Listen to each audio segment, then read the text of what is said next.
BYLINE Lea Thompson is brought to you by the Maryland State Bar Association.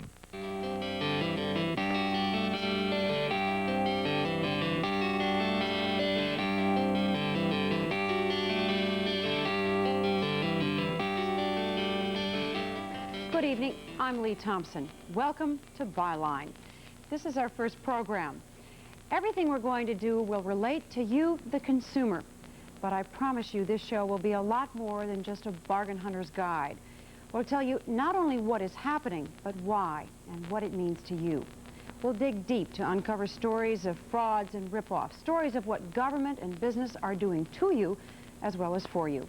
In short, we intend to keep you informed, and we plan to have a little fun doing it. Tonight we're going to tell you how tens of thousands of you may have a time bomb in your home. We'll talk about a questionable con man. You've got to see him to believe him. And we'll be giving Willard a hair-raising surprise.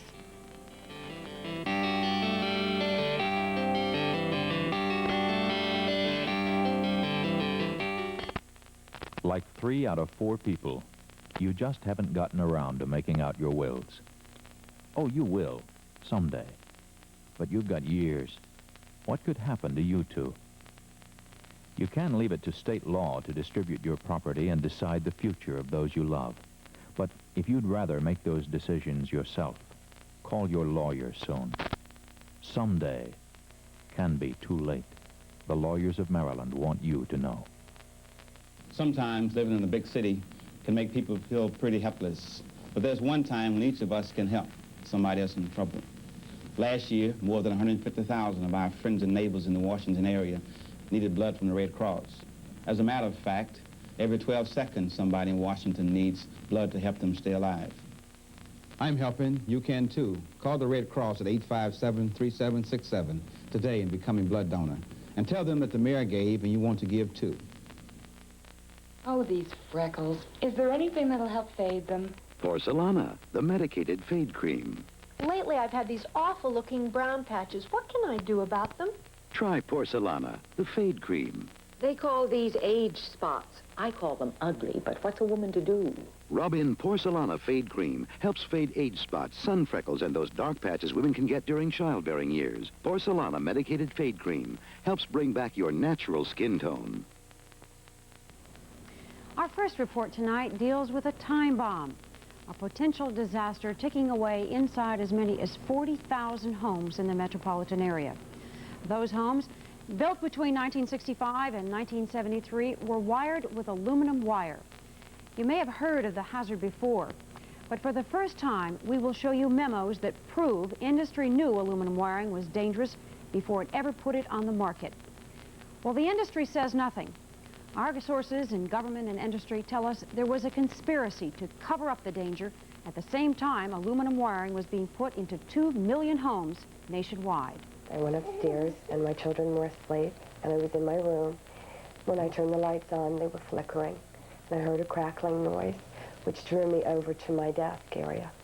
I looked down behind the desk looking for the source of the crackling and saw that the wall outlet was on fire. Sharon Fries of Dale City, Virginia, was lucky. She discovered the fire before it had a chance to spread. Aluminum wiring has been blamed for fires such as this one in Columbus, Georgia. It was the day after Christmas, 1978. One child died. A year earlier, the Beverly Hills Supper Club in Covington, Kentucky burned to the ground. The death toll, 165 people. But the numbers cannot begin to describe the nightmare. The families of the Kentucky fire victims are in court trying to prove that the wiring used in the nightclub caused that inferno. The wiring, aluminum. The suit involves the entire aluminum wiring industry. Industry's defense is that there is no tangible evidence that aluminum wiring was involved in the Beverly Hills Club fire. Ironically, aluminum wire melts in a fire, unlike copper wiring. Thousands of homes in Howard, Prince George's, and Montgomery counties in Maryland, Fairfax and Prince William counties in Virginia, and whole subdivisions throughout the area have aluminum wiring. I've been in several homes where wiring has been burnt back 2 or 3 feet, big brown spots, wallpaper all burned up in the behind cabinets where were never known about. Our problem is the outlet itself. And again, it's not the outlet, it's the mixing of the wrong two elements together. Here basically is what happens when an aluminum connection fails. Aluminum expands and contracts at a much higher rate than copper as the power is turned on and off. As the aluminum wire expands, it works itself free from the connection, creating a gap. If aluminum wire is connected to steel or one of a number of other metals, the aluminum will oxidize in the gap, or rust, if you will. The oxidation increases resistance to the flow of electricity, and that resistance increases heat and possibly leads to fire. George Woolley moved his family to this Rockville, Maryland community in 1970.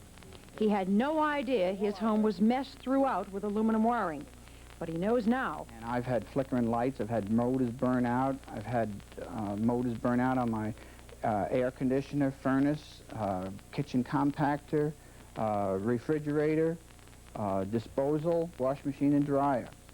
A week after we visited the Woolley home, he says the kitchen overhead light began to sputter and flicker. The insulation on the aluminum wiring was scorched. Luckily, the problem was discovered before it led to a fire. I feel severely victimized to the point where I have 11 smoke detectors in my home. And what we do in this house, we go around feeling the outlets.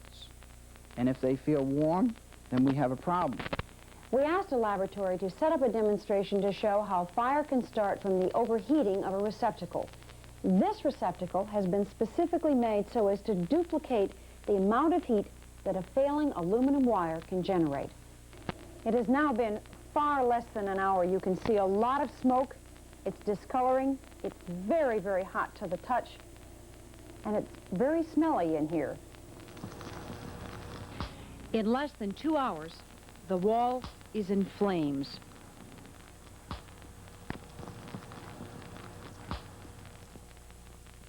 In 1965, there was a worldwide copper shortage. The aluminum industry was ready and eager to cash in on the bonanza. Even though aluminum wire was relatively untried, industry claimed publicly there was nothing to worry about. This 1964 Kaiser aluminum market plan is a real eye-opener. Quote, every day someone brings out a new product, and most of them, whether they finally end being judged good or bad, are time-tested at the expense of builders and homeowners. Unquote. Other documents we have obtained reveal that industry knew it was experimenting with a potentially dangerous new product. At the same time it was pushing the use of aluminum wiring, some of its experts were trying to keep aluminum out of the housing market. Item. This 1965 letter written by an engineer at Eagle Electric, a manufacturer of terminals. I cannot overstress the danger of using aluminum conductors in devices employing back pressure terminals. Our tests have indicated that it is possible for a fire to result because of this type of connection. Item. In 1970, the plant manager of Leviton, an electric device manufacturer, writes the Canadian Standards Association urging it not to approve certain devices for aluminum wiring. I believe that in 5 years, we may be sorry to have allowed the use of aluminum wire with binding head terminal screws. But if we now allow the use of push-in with aluminum, we will be guilty of criminal negligence. Regardless, Canada approved the devices. It's hard to imagine why a serious safety hazard like aluminum wiring was allowed on the market. Perhaps it's because the electrical industry is in effect self-regulating. Underwriters Laboratory describes itself as an independent organization testing for safety. Its seal of approval is critical. Local electrical codes require it. And yet, a 1970 UL Bulletin on aluminum wire standards says the properties and values in the proposals are the recommendations of the producers of aluminum rod. And further on, the new requirements have been selected as the ones that can most easily and quickly be met by the wire and cable manufacturers. The National Electric Code is the only other national safeguard. It has no testing facilities, so it relies on UL for guidance. It, too, allowed aluminum wiring. We've tried to get the aluminum industry's side of the story, but everyone we contacted refused to be interviewed.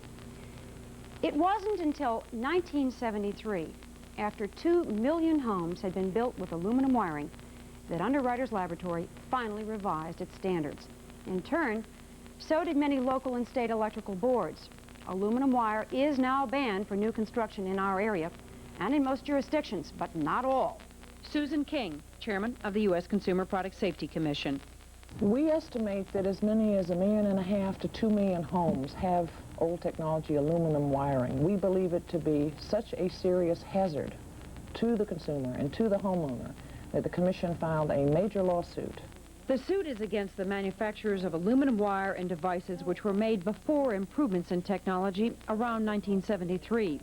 We asked the court to require the companies to undertake a massive public education program to warn people of the hazard and to initiate at the cost of industry a repair or a replacement of the wiring in these homes. That suit was filed 3 years ago. It is expected to take years before anything will be decided. What about the 2 million homes or even more that still have aluminum wiring? What are those people going to do while this court trial continues to go on and on? Well, we couldn't agree with you more about the seriousness of the problem. We have worked extensively with local fire officials, with fire departments, with the National Fire Associations.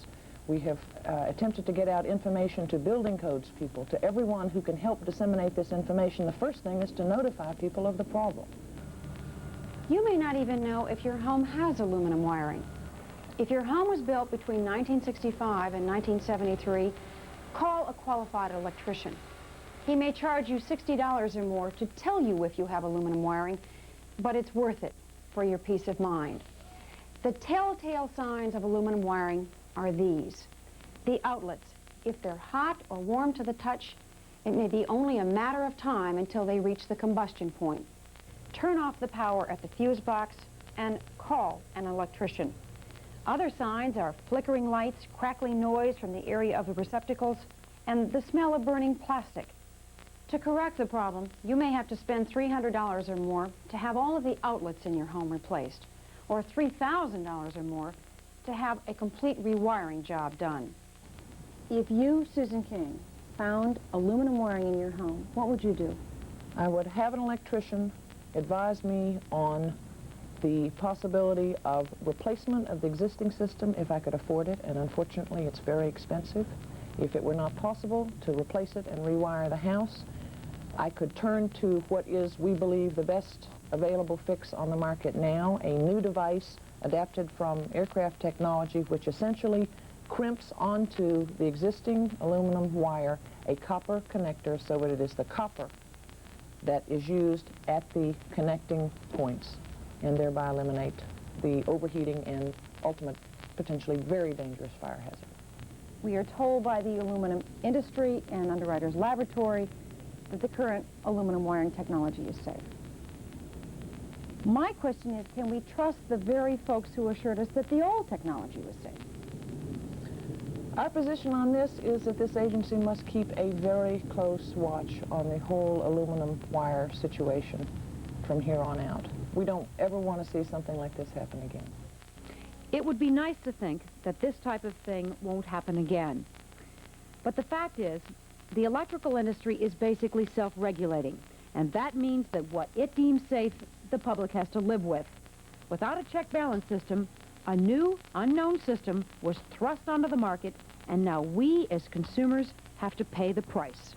Well, price people are going to pay. Some of them are going to die. Some of them are going to get hurt from fires. Some of them are going to lose their homes. Some are going to lose valuable possessions that are irreplaceable. But the price is fire.